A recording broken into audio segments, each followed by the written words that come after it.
సాగు చేస్తుంటారు. ముఖ్యంగా తీగజాతి పంటైన కూరదోస మంచి ప్రాచుర్యం పొందిన పంట.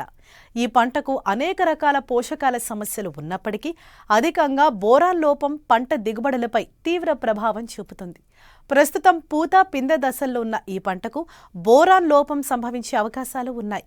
ఇది గుర్తించిన వెంటనే రైతులు సరైన యాజమాన్యం చేపడితే బోరాన్ లోపాన్ని నివారించి నాణ్యమైన అధిక దిగుబడులు సాధించేందుకు ఆస్కారం ఉందంటున్నారు ప్రధాన శాస్త్రవేత్త డాక్టర్ రామ్ ప్రసాద్. ప్రపంచ దేశాలలో ఎంతో ఆరోగ్యవంతమైనదిగా కొనియాడబడుతున్న దోస వేసవిలోనే కాకుండా అన్ని కాలాల్లోనూ సాగు చేస్తున్నారు రైతులు. కేవలం ఒక ప్రత్యేక నేల అని కాకుండా ఎటువంటి నేలలోనైనా విరివిగా పెరుగుతుంది. అతి తక్కువ సమయంలో చేతికి వచ్చే ఈ పంటకు పోషకాల లోపం చాలా వరకు ఉంటుంది. రైతులు రసాయన ఎరువులను మాత్రమే అందిస్తూ సూక్ష్మ పోషకాలను నిర్లక్ష్యం చేస్తూ ఉంటారు.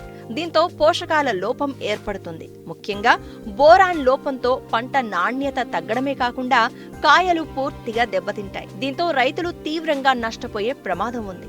దోస మొలకెత్తిన తర్వాత తీగలు 4 నుండి 5 ఆకుల దశలో ఉన్నప్పుడు బోరాన్ లోపం ఎక్కువగా కనిపిస్తుంది. ఈ సమయంలోనే రైతులు జాగ్రత్త పడి నివారణ చర్యలు చేపట్టాలి అంటున్నారు ప్రధాన శాస్త్రవేత్త డాక్టర్ రామ్ ప్రసాద్.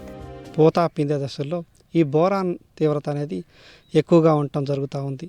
ఈ బోరాన్ లక్షణాలు లోప లక్షణాలు కనుక మనం గమనించినట్టయితే ఆకులు మందంగా మారటం మరియు కనుపుల మధ్య దూరం అనేది తగ్గిపోయి ఆకులు చిన్నవిగా కావటం, ఆకులు ముడుచుకుని ఉండటం, కొన్నిసార్లు ఆకులు పసుపు రంగుకి మారటం అనేది జరుగుతూ ఉంటుంది.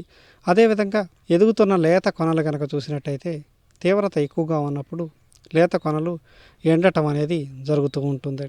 మనకి కాయలు పూత కనుక చూసుకున్నట్టయితే పూతల్లో కూడా ఆడ పువ్వులు తక్కువగా రావటం, మగ పువ్వులు ఎక్కువగా రావటం అనేది గమనించటం జరుగుతూ ఉంది. అప్పుడు దిగుబడులు అనేవి గణనీయంగా పడిపోయే అవకాశం అనేది ఉంది.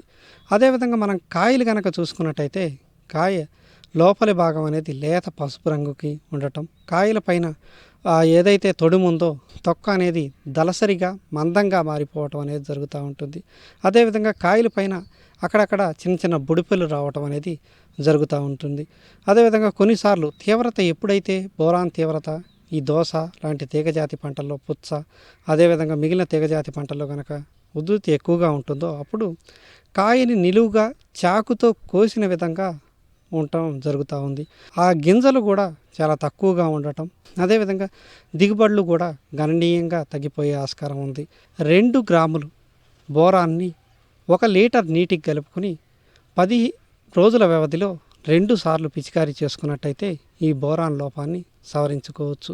అదేవిధంగా అవసరాన్ని బట్టి ఎకరానికి 10 కిలోల వరకు బోరాక్స్ను దుక్కిలో వేసుకోవాల్సినటువంటి అవసరం ఉంది. మగ పువ్వులు తగ్గి ఆడ పువ్వులు పెరగటం, అదేవిధంగా ఎటువంటి లోపలక్షణాలు లేకుండా ఆశించిన మేర దిగుబడులు సాధించేందుకు ఆస్కారం ఉంది.